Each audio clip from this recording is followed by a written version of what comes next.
Halo, selamat sore kawan-kawan semua. Selamat berjumpa kembali di channel ini.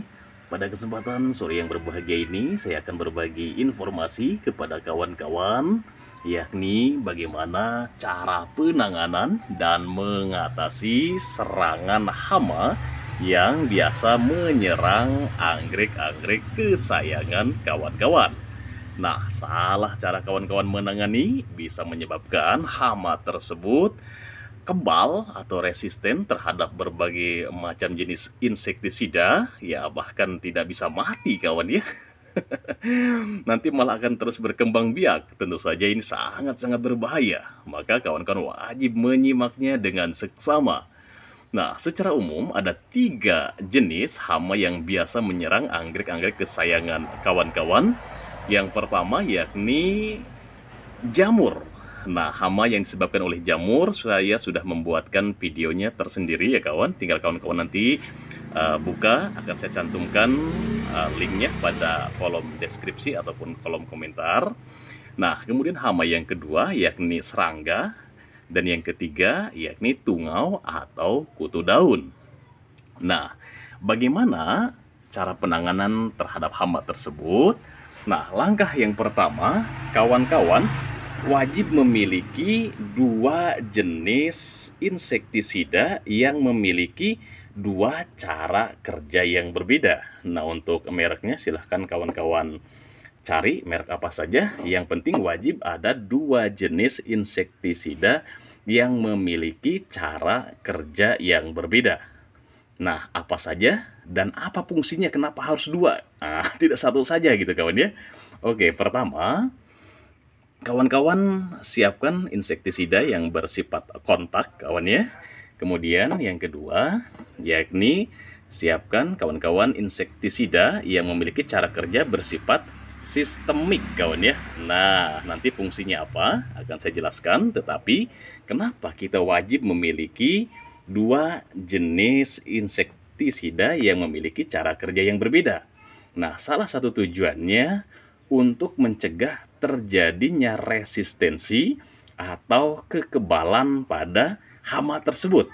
Nah, maka tipsnya, jangan sekali-kali kawan-kawan menggunakan 1 jenis insektisida yang memiliki cara kerja yang sama terus-menerus. Misalnya, ini adalah insektisida yang bersifat kontak. Kawan-kawan misalnya menggunakan minggu pertama, minggu kedua gunakan ini lagi, minggu ketiga gunakan ini lagi, dan minggu keempat kawan-kawan gunakan ini lagi. Nah, itu tidak boleh kawan ya. Nanti atau serangga atau hama tersebut akan kebal kawan. Sehingga kawan-kawan jangan heran sering bertemu dengan keadaan manakala hama tersebut kita semprot dengan racun kok tidak mati-mati. Nah, dia sudah kebal kawan ya. Nah, itu. Atau misalnya kawan-kawan menggunakan insektisida ini yang sistemik terus setiap minggu misalnya. Nah, itu tidak boleh. Nah, cara pengaplikasiannya yakni kawan-kawan wajib menggunakannya secara bergantian. Yang pertama, misalnya minggu pertama kawan-kawan gunakan insektisida yang bersifat kontak. Kemudian minggu kedua, kawan-kawan gunakan insektisida yang bersifat sistemik. Nah, kemudian minggu ketiga, kawan-kawan kembali gunakan insektisida yang bersifat kontak. Dan minggu keempat, kawan-kawan gunakan insektisida yang bersifat sistemik. Artinya, kawan-kawan aplikasikan secara bergantian minimal selama 4 minggu berturut-turut sampai hama tersebut hilang, gitu kawan ya. Nah, itu manfaat atau fungsinya kenapa kita harus memiliki 2 jenis insektisida. Nah, di pasaran banyak mereknya, kawan-kawan tinggal cari saja ke toko-toko pertanian kawan ya. Itu.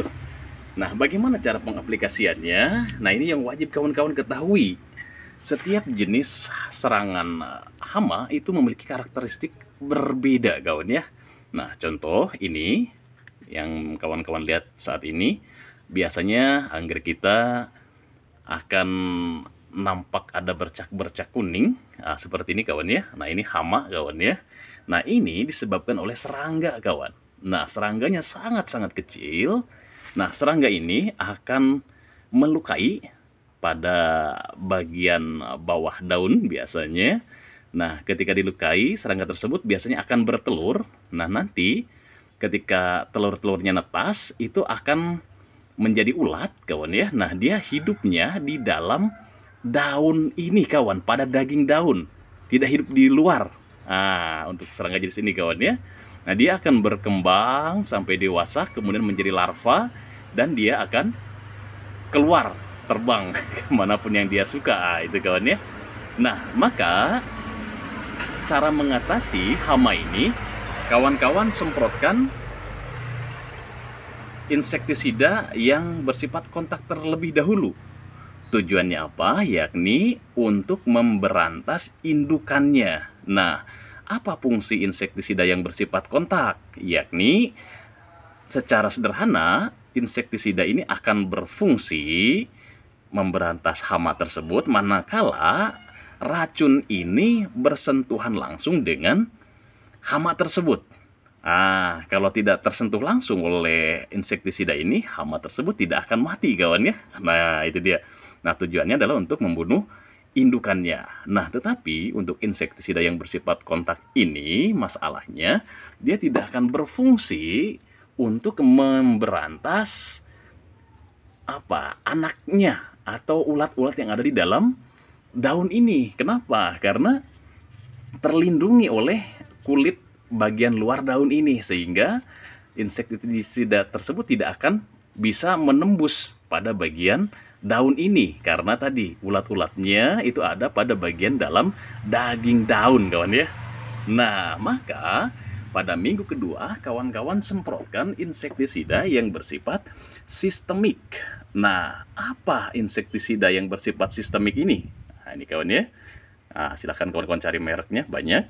Nah, insektisida yang bersifat sistemik ini, cara kerjanya, dia walaupun tidak bisa kita semprot secara langsung pada serangga ataupun hama tersebut, nah, racun ini akan diserap oleh daun, oleh akar, kawan ya. Nah, nanti akan disebarkan kepada seluruh bagian jaringan tumbuhan ini, sehingga, nah, ulat-ulat yang hidup di dalam daging daun ini, kawan ya, ketika dia meminum atau memakan cairan pada daging daun ini, kemudian memakan daging daunnya, dia akan mati. Kenapa? Karena tadi racun insektisida yang bersifat sistemik ini dia akan menyebar pada seluruh jaringan tumbuhan ini, sehingga dia akan mati. Nah, itu kawan ya, fungsinya untuk insektisida yang bersifat sistemik. Kemudian yang selanjutnya, yang kedua, yakni untuk menangani hama yang berupa kutu atau tungau. Nah, ini berbeda kawannya, sedikit berbeda.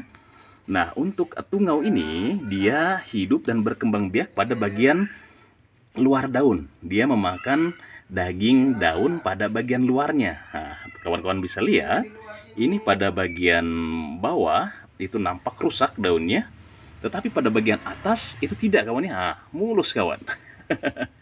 Artinya yang dimakan tidak bagian dalamnya, tapi bagian luar dagingnya. Nah, berbeda dengan tadi yang serangga ini yang menelurkan telur-telurnya ulat, dia di dalam, sampai tembus. Nah, untuk tungau ini sebetulnya kawan-kawan bisa menggunakan semua jenis insektisida, itu relatif berfungsi kawan ya, atau mampu mengendalikan jenis hama tungau ini. Namun ada masalah ketika kawan-kawan semprotkan pada bagian atas, terutama ketika kawan-kawan menggunakan insektisida yang bersifat kontak. Nah, ini kawan ya, itu kalau tidak tersemprot langsung dia tidak akan mati. Karena tungau ini biasanya hidup pada bagian daun bagian bawah. Nah, maka fungsinya di sini insektisida yang bersifat sistemik. Jadi dia akan meracuni serangga ini pada bagian daging daun ketika dimakan oleh oleh tungau ini, maka tungau tersebut akan mati karena bagian jaringan dari daun tersebut sudah teraliri oleh insektisida tersebut. Nah, sebagai catatan, kalau kawan-kawan memungkinkan menemukan di pasaran, carilah insektisida kelompok akarisida, kawan ya, pestisida kelompok akarisida. Nah, seperti ini, contohnya Pegasus, dia bersifat insektisida dan juga akarisida. Nah, akarisida ini dia bahan aktifnya lebih spesifik kawan ya, untuk memberantas tungau ataupun memberantas kutu daun. Nah, kalau tidak ada, boleh kawan-kawan menggunakan jenis insektisida apa saja, gitu kawan ya. Nah, sama tadi tipsnya wajib kawan-kawan menggunakan secara berulang kali dengan bergantian. Tidak boleh dengan satu jenis insektisida. Nah, dengan penggunaan dosis yang tepat tentunya, cara pengaplikasian yang tepat tentunya, nah maka hama-hama ini akan bisa terkendali. Nah, barangkali inilah penjelasan singkat dari saya. Mudah-mudahan bermanfaat. Sampai jumpa di lain kesempatan. Selamat sore, selamat beraktivitas.